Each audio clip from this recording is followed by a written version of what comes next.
Every time he killed 100 people, he would walk into a police station and turn himself in. It was not because he wanted to confess. He was simply tired and needed a rest. After a nap, he smashed open the cell door with a single elbow strike and swaggered out of prison to start another day of killing. For the police, he was a living nightmare. 30 years ago, he had supposedly been killed by a nuclear explosion. But now, not only had he come back to life, he was after the legendary thief Lupin III. To avoid being chopped into minced meat, Lupin and his crew fought back, but they could not kill him. The man blocked every bullet with his axe. Seeing the fight turn against them, Lupin and his companions tried to run, but the man kept chasing without pause. At that critical moment, Goman cut down a huge tree to block the man's path, saving the trio's lives. Yet even the strongest swordsman, Goman, was no match for him. Goman's mighty sword strike was caught effortlessly between the man's fingers. The man's giant axe weighed over 1,000 pounds, and Goman had to use every ounce of strength to block it. This inhuman power was overwhelming.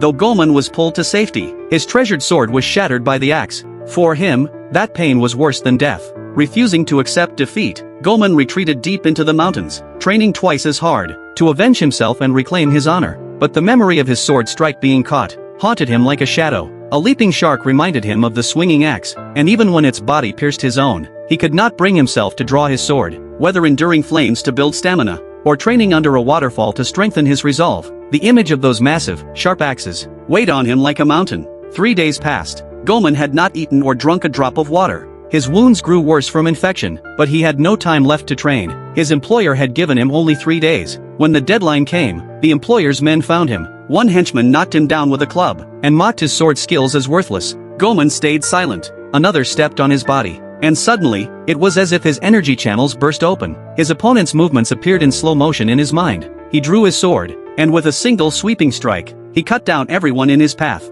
leaving nothing but broken bodies behind.